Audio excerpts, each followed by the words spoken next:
My name is Darshan Senthil. Welcome back to video number 3 in derivatives and also to our series on calculus. So in this video we're going to take one more step further into the realm of derivatives. So now we've kind of understood where a derivative comes from and what it does for us. Now we're actually going to go ahead and see it in action. We're going to see what how a derivative gives us the slope of the tangent line. Okay, so that's what we're going to explore in this video. We're going to go over some problem solving strategies, and then in the next video I've got a bunch of practice problems that we're going to do together, and yeah, hopefully that'll solidify your understanding of this section of derivatives. Okay, so without further ado, let's go ahead and get started. So let's just go ahead and review what we've done in the last two videos. So derivatives are used to calculate the slope of the tangent line. The slope of the tangent line. In other words, this is also known as the instantaneous rate of change. And we saw the proof of how we get this in the previous video. And the two definitions of the derivative are this one, limit as h approaches 0 of f of x plus h minus f of x over h. And you may notice it used to be at x1 here and over here, but I just removed the 1 just because it's easier to see x when we're doing calculations. So it doesn't really make a difference to the math or anything, so don't worry about that. And over here we have limit as x approaches x1. This is the one we directly derived, and we sort of translated this to get this one. The limit of x as x approaches x1 of f of x minus f of x1 over x minus x1. So as you can see, what we're doing here is we got these by using the slope formula on 2 points. So both of these are essentially slope formula with 2 given points, as you can see with this one more clearly, but we shrink the distance between them to 0. So it's not exactly 0, because then we get the 0 over 0 if you remember from the previous video, but it's so close to 0 that it almost doesn't even matter that it's not exactly 0. And how did we do this? Well, we do this using a limit. And as you can see, a little bit over there. Okay, so let's just review what we did in the last two videos, more specifically in the second one, because that's more important. And yeah, let's carry on then. So let's go over some problem solving strategies that we can use when tackled with the definition of the derivative. So number one, the first step that we have is we're going to plug the function and any given values of x into the appropriate definition. And by appropriate definition, I just mean that sometimes it's easier to use one definition over the other, and I'll show you this in the next few slides here. So once you've put everything into that definition, you would expand where applicable. So for example, if you had a square, you would FOIL that out into its appropriate components, and then you would cancel like terms, because often you'll see a lot of like terms. You can just go ahead and slash those out. It'll make your life easier. After that, get rid of the denominator. I'm not sure if you remember, but from our limit unit, you'd often have stuff like this. You'd have like something in the denominator, and you'd have like, for example, something like this. For example, if you had something like this, you couldn't take this limit directly, right? Because then you'd have 0 in the denominator. So what you'd do first was you'd go ahead and slash out the two x's, and then you take the limit as x approaches 0 of 5, right? So that's one thing that you'll be doing here. You'd have, because again, you're gonna have to take a limit, and that would render the denominator as 0. So eventually you're gonna have to cancel out the denominator to take that limit. And how would you cancel the denominator? Well, you can factor like we did here, or use a complex conjugate, which is the square root thing, if you remember that. Okay, so that's what we do. And last thing, you take the limits, because once the denominator is gone, you can just take the limit, and more often than not, that limit's going to be something to 0. So once that's gone to 0, you can just cancel out any terms that you have, and then you'll find your derivative. Okay. So just here, these are some strategies that we use for working with the definition of the derivative, and now let's look at some examples. Right, so our first example is find the derivative of the function f of x equals 8x squared evaluated at x equals 3. Okay, so let's just go ahead and do our steps. So step number 1 would be to plug in. Just plug in everything that's applicable. So For our function of 8x squared would go in here, would go over here and over here. But now you may ask yourself, where do you plug in this x equals 3? Do you plug this in to x or to x1? So this is a very important question, and I hope I'm just going to sort of answer this for you right now. So remember this curve. So our static point is what we call x1, and our moving point is what we call x.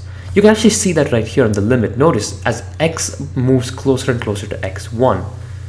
So that implies that x is moving. Okay, so you're bringing the point x closer and closer to x1. So this must mean, right, that you're trying to find the line tangent to x1, right? And therefore x equals 3 would mean x1, because you're trying to find the line tangent to x equals 3, and therefore you plug in 3 for x1. So this is just going to be x1. Okay, hope that helps. And now let's go ahead and do our work here. So this would be the limit as x approaches 3 of 8x squared goes here, just be 8x squared minus 8, not x1 but it'll be 3 squared all over x minus 3. Okay, so that's step number 1. Step number 2, if you remember, is expand and cancel any like terms. Okay, so I'm not sure, so let's go take a look and see if we can do that here. So can the limit as x approaches 3 of 8x squared, you can't expand that any further, so this would be this, we can take this a little bit further. So 3 squared is 9, 8 times 9 is 72, this would be 72 all over x minus 3. Now step number 3, this is get rid of the denominator.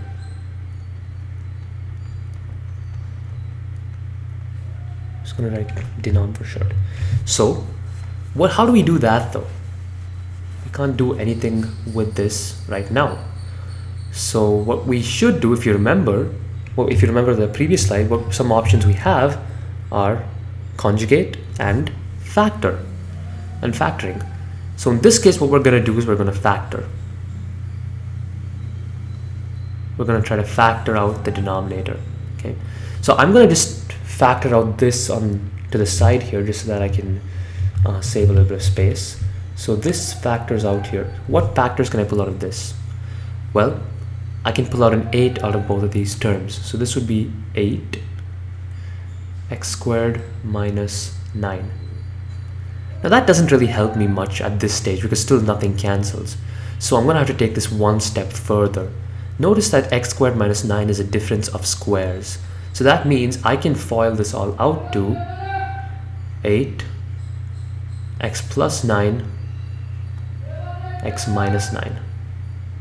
So I mean x plus 3, my bad, x minus 3.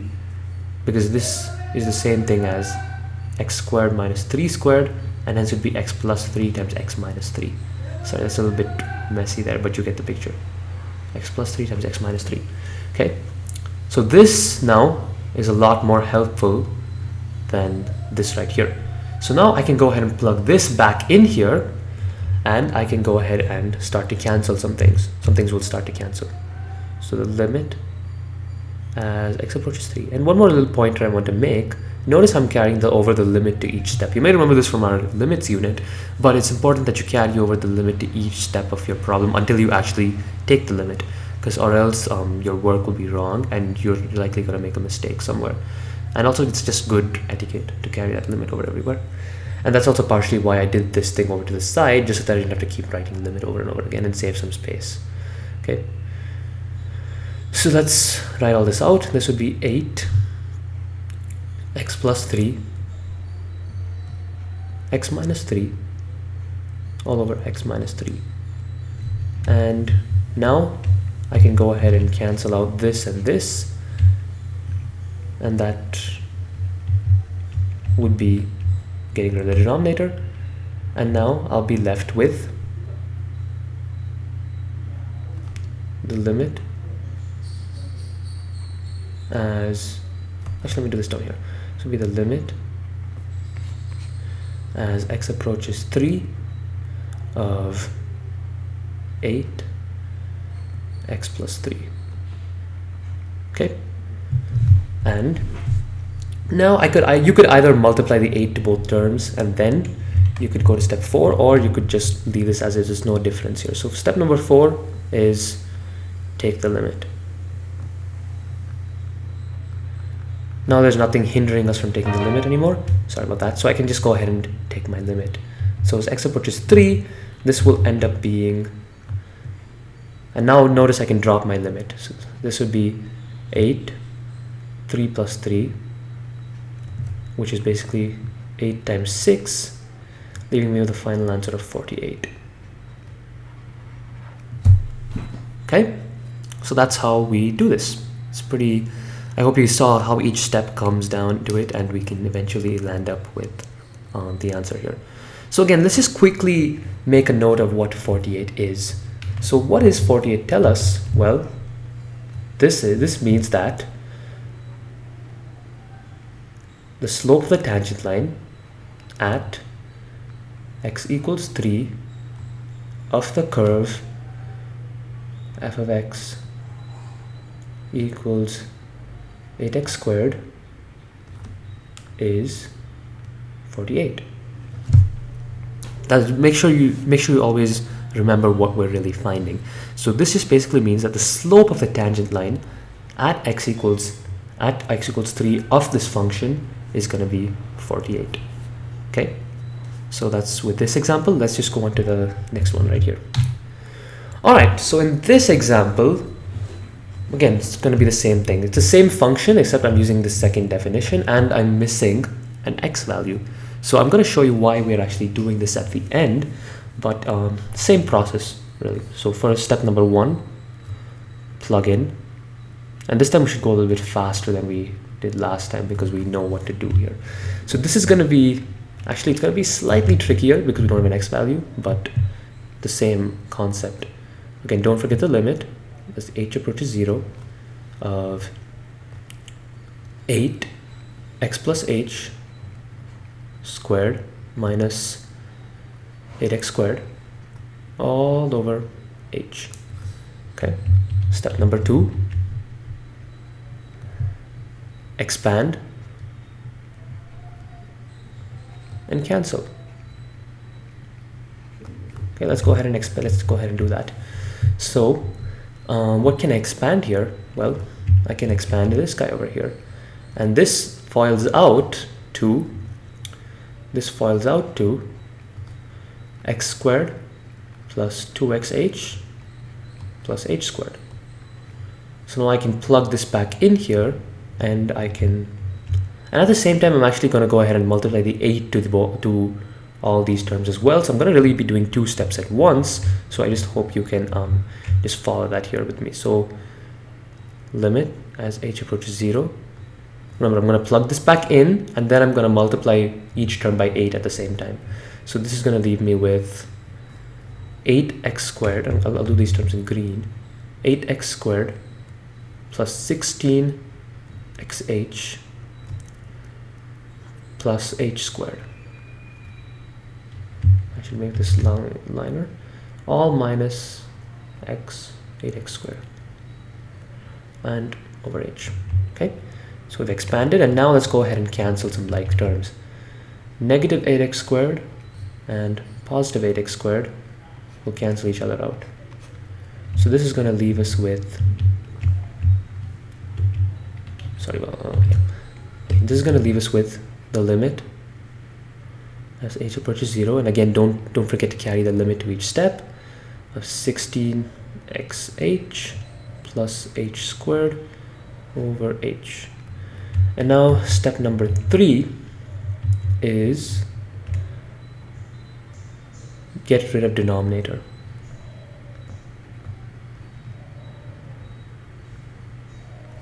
And again, this time we're going to go ahead and factor. And this one should be a lot easier than the previous one. Notice that we can pull out an h out of both these terms. So what this is going to end up with is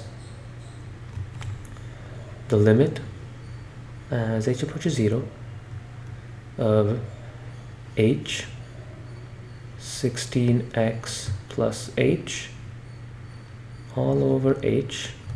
And now we can go ahead and cancel, and these two h's will cancel each other out. So what we'll be left with is the limit as h approaches 0 of 16x plus h. And now we can go on to step number 4, which is just going to be take the limit.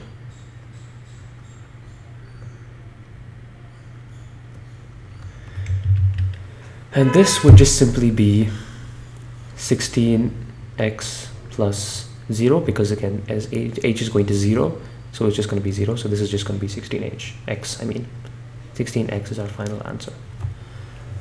So now, what does this tell us? What does 16x really mean? Now, notice that we didn't have an x value this time. So in the previous example, we had an x value, right? And we got an answer of 48 at x equals 3, right? We got an answer of 48. Now, why don't you go ahead and let's go ahead and try plugging 3 into this for x over here. This would give us 16 times 3 equals 48. Pretty cool, huh? So these two are the same thing. So the only difference is in the previous definition, because we had the x value, we went ahead and plugged it in directly. And actually that's the easiest, that's the one situation where you should be actually using that definition. And yeah, so as we plugged in 3, we got 48 into this 16x right here. In the previous one, we just plugged in 3 directly into the definition with the function, and we got 48 as our output. So what does this 16x really tell us? What do you think it means? Well, since we did the derivative without an actual number, this is actually going to be, this tells us that 16x is a function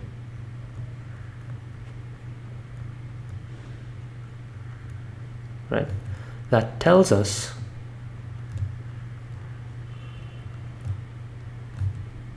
the slope of the tangent line for any value of x, any real value, but you know, you get the gist.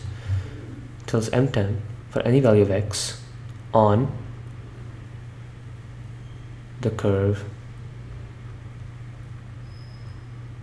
f of x equals 8x squared.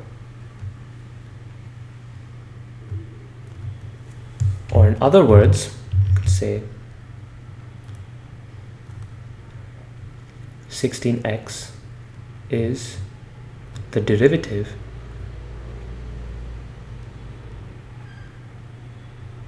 of 8x squared. Okay, so the derivative, that is 16x squared, is what is what gives us that slope of the tangent line at any given x value. Okay, so that brings us to the end of this video. I hope you found it helpful. Thank you so much for watching, and in the next video, remember, we're going to be doing some problems, so stay tuned for that. Thanks for watching. Bye.